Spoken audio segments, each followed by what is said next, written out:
Vítame vás na prezentácii novej verzie TechCon Revolution.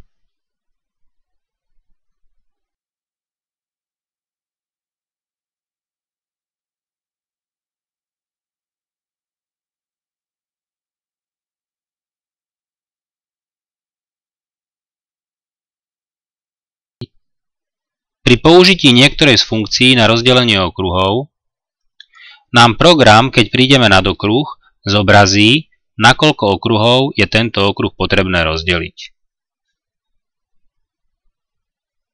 Ďalšou pomocnou funkciou plnej verzie je zobrazenie informácií o chybách a výsledkoch výpočtu priamo v projekte.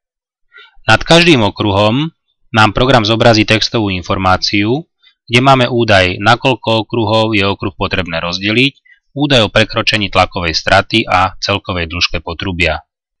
Keď si zapneme mód pre označovanie Entit a postojíme kurzorom nad textom, zobrazí sa nám nápoveda. Po výpočte podlahového vykurovania si môžeme v plnej verzii programu zobraziť farebne v projekte jednotlivé chyby a výsledky výpočtu. Napríklad si môžeme zobraziť nedokurované a prekurované miestnosti zvolenou farbou. Miestnosti sa nám zobrazia farebne v projekte. Takisto si môžeme zobraziť aj chyby na jednotlivých okruhoch, napríklad kde je prekročená dĺžka potrubia, alebo na celých zónach, kde je prekročená teplota podlahy. Plná verzia nám ponúka ďalšiu novú funkciu priamo vo výpočtovom okne, možnosť nastaviť hodnoty okrajových podmienok pre viac miestností súčasne. Jednoducho si zadáme hodnotu, zvolíme si miestnosti, pre ktorú ju chceme nastaviť a potvrdíme zmenu hodnôt. V plnej verzii programu môžeme po minimalizovaní výpočtového okna použiť funkciu, ktorá nám umožní šipkami na klávesnici posúvať projekt do strán a kolečkom na myši ho približovať alebo vzdialovať.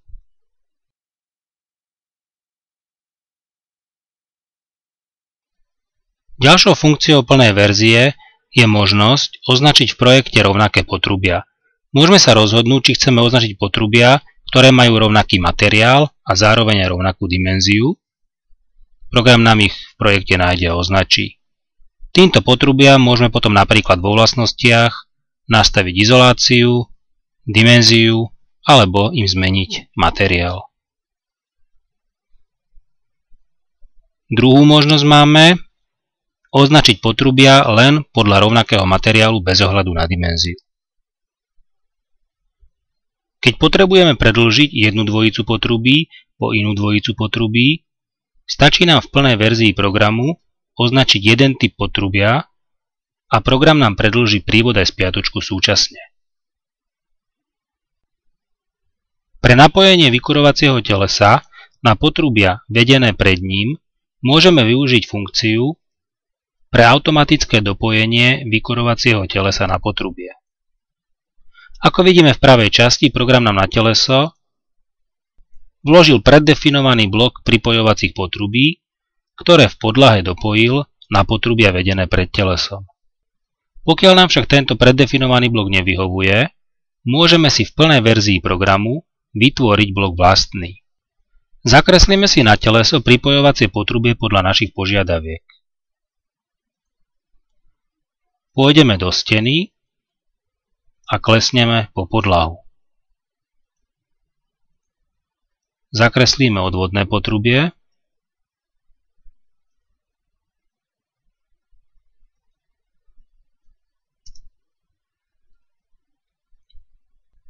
Zakreslené pripojovacie potrubia uložíme do bloku.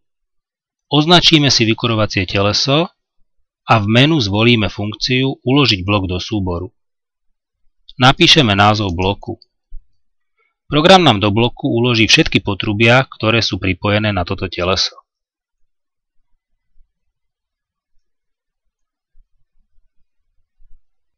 Aby nám program tento blok ponúkal vo funkcii automatického dopojenia telesa na potrubia, musíme ho nastaviť ako preddefinovaný.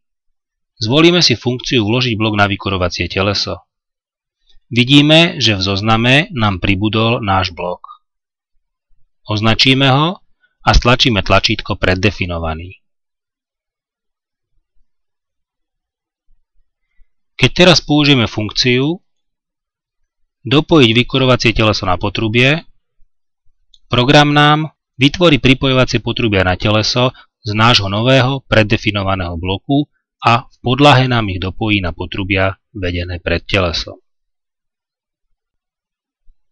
V plnej verzii programu môžeme editovať ventily na vykurovacích telesách priamo vo výpočtovom dialógu.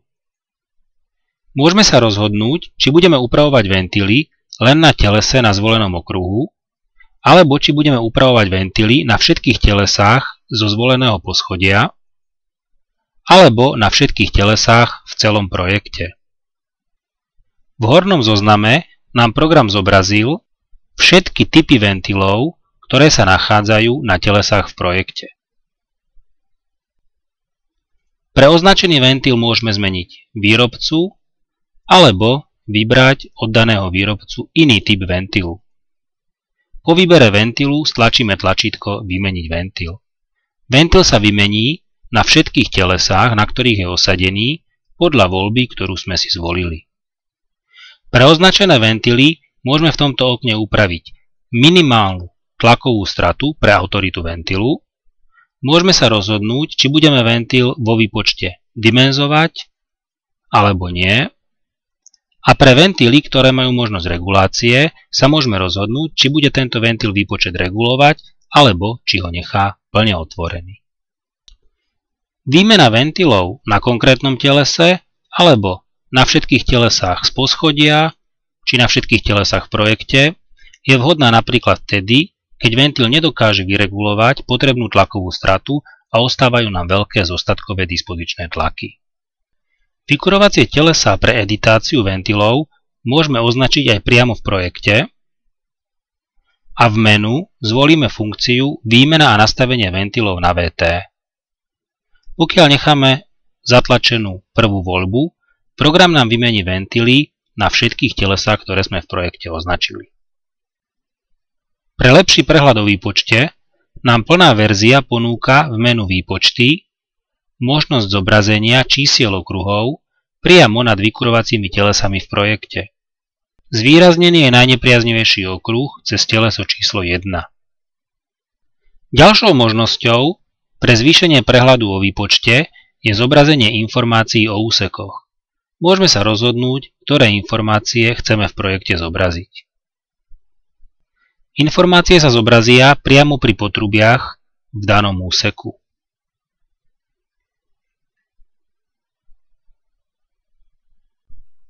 Najvýznamnejšou výhodou plnej verzie je možnosť počas výpočtu v prehľade úsekov priamo zväčšovať, posúvať a rotovať pracovnú plochu pre nastavenie pohľadu, ktorý potrebujeme pre zobrazenie požadovaného úseku.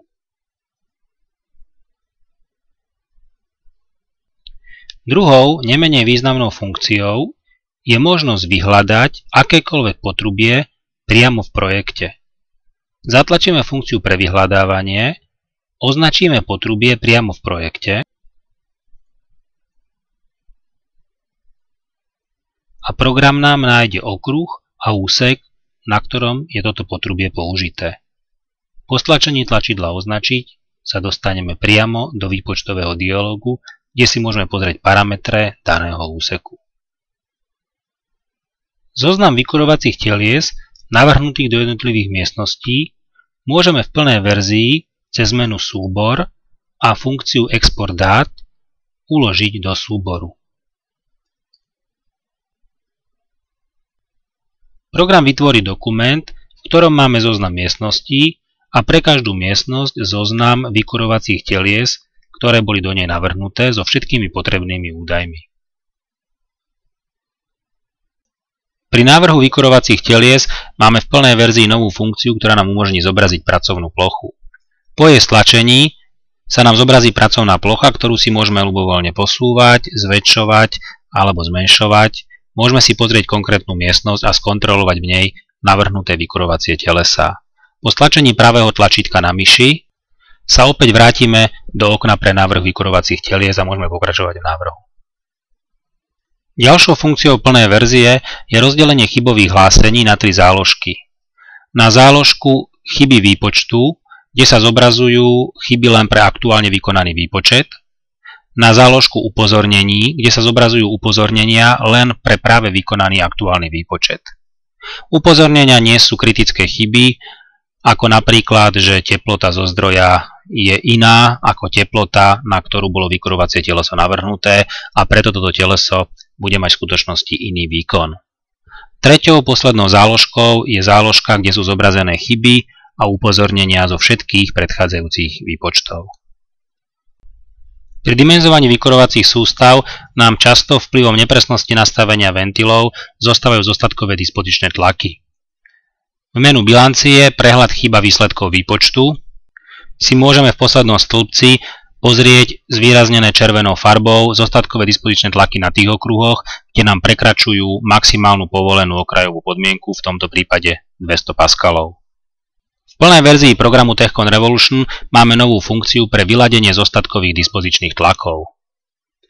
Táto funkcia nám vypočíta skutočné prietoky cez vykurovacie telesá spôsobené vplyvom zostatkových dispozičných tlakov a určí nám, ktoré telesá budú vplyvom týchto tlakov prekurovať a ktoré zase budú naopak nedokurovať. Program nám vyladil prietoky na okruhoch tak, že zostatkový dispozičný tlak na žiadnom okruhu neprekračuje povolenú okrajovú podmienku. Keď sa vrátime do menu bilancie, prehľad chýba výsledkov výpočtu, vidíme v poslednom stĺpci, že žiaden okruh už neprekračuje povolenú hodnotu okrajovej podmienky. V tabuľke nižšie zase vidíme červenou farbou zvýraznené riadky tých okruhov, kde vykurovacie telesá prekurujú a percentuálne máme zobrazenú hodnotu prekúrenia.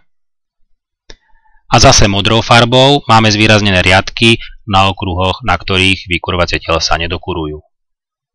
Pomocou tohto výpočtu máme prehľad, ako sa bude správať sústava v realite pri jej nábehu. Do hlavného panelu nástrojov nám pribudlo tlačítko pre prehľad potrubí. Zobrazí sa nám okno, v ktorom máme zoznam všetkých potrubí použitých v projekte, zatriedených podľa materiálu a dimenzií. Po označení riadku sa nám potrubia dané dimenzia materiálu zvýraznia priamo v projekte. Jednoduchým spôsobom môžeme všetkým týmto potrubiam zmeniť materiál alebo nastaviť im inú dimenziu.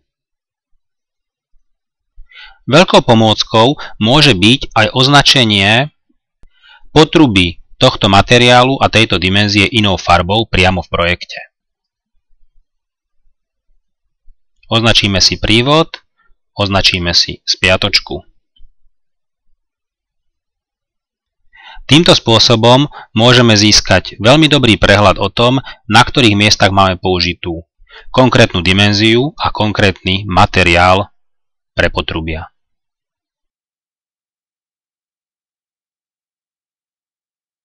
V plnej verzii programu TechCon Revolution máme možnosť vytlačiť špecifikáciu bez cien. V takomto prípade obsahuje výpis len artikel, názov produktu a celkové množstvo.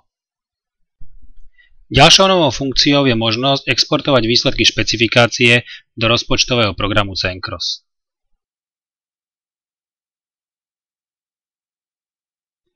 Pri návrhu spalinových systémov máme v plnej verzii programu funkciu, ktorá nám umožňuje vložiť priamo do projektu výkres navrhnutého komína. Po stlačení funkcie sa do projektu automaticky vloží výkres komína, ktorý má presne zakótované jednotlivé dĺžky. A takisto ako celý projekt môžeme tento výkres exportovať do súboru DXF alebo PDF.